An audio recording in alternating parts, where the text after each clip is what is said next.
Obviously, you became Muslim. You used to be an atheist. Yeah. How did that whole like change happen? Well, first from atheism, the first thing you have to do is accept that God is real. So I got there by seeing and being exposed to all the evil and degeneracy in the world. There's an equal and opposite force, Newton's third law. Yeah. For everything, there's an equal and opposite reaction. The equal and opposite reaction to pure satany and debauchery and disgusting degeneracy has to be God, which proves that God must exist. I guess I naturally reverted to Christianity because I was raised as a Christian when I was a child and I was living in a Christian country, but I always had a very healthy respect for Islam. Even for many years, I was talking about how much I respect Islam. And then over time, you understand that for you to truly worship and believe in a religion, you have to respect the religion.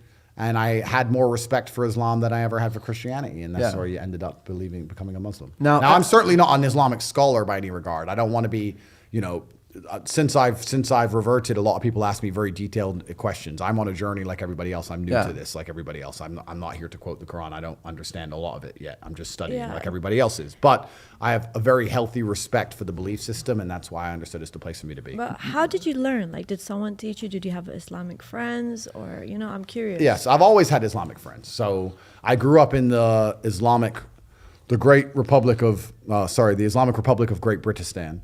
So I understand that. What? Yeah.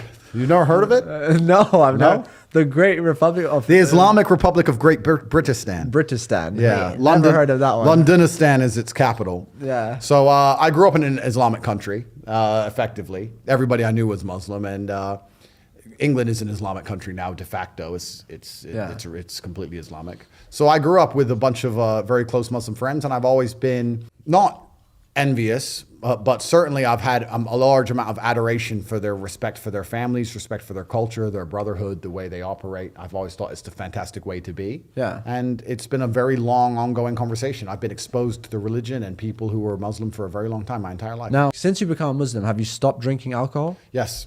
I might drink a little bit now and again. But I don't think I'll ever drink again. A lot of people nowadays, and this is something that kind of saddens me, but it's one of those things you can't just say, here's the wrong. But I feel like a lot of people nowadays are becoming Muslim for publicity. Who would you say a lot of people? And I've just it's one of those things where you get a feeling, and not, in your case, not really, because like whatever people saw it, but not really. But like you see a lot of people, like the first thing they do, like the second they're trying to convert is like a whole like vlog process and like videos. And the thing I hate about it is because let's say when you became Muslim, you were talking good about Islam previously. Yes. And I see people that do it in like a very comedic way, and they still don't respect it after they become Muslim. Yeah. So I know, and that's terrible. I don't know I can't think of anybody who's specifically done that. But if that's happening, then it's absolutely disrespectful. But God knows the truth of our hearts, right? Yeah. So I know that my reversion is sincere.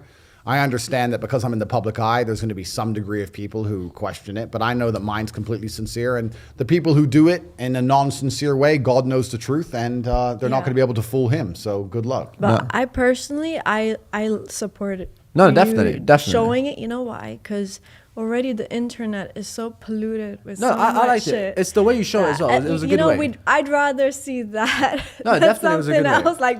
like Well, what's actually funny is that it was me and a really good friend of mine, Tam Khan, and we were in the mosque, and he was teaching me how to pray because I didn't know exactly how to do it. He was teaching me, and the video was recorded. Like, we didn't ask for it to be recorded. We didn't think, this is a good way to do publicity. And anything you ever see of me in a mosque, you will never catch me or my friends with a camera. We're not recording anything. We're just going. And then obviously this is what happens. People put me on TikTok and on the mosque. There's thousands of people there, and but if you think about it, this is how the kids are learning now. So obviously for better you guys to teach them to pray than something else. For you guys to do that, honestly, it takes a lot of guys, and obviously we do know people are going to immediately start attacking or judging, but how else can you convey a message to when the little kids' eyes are on the internet now? Back in the days that we barely had iPads or phones. Now they do, so at least let them see that. Completely. And someone else said to me, they said that it's important that someone like you that has all of the worldly treasures or everything that you could possibly ever wish for in this world still understands the importance of believing in God. And that's good for the children to see as well. So final question, because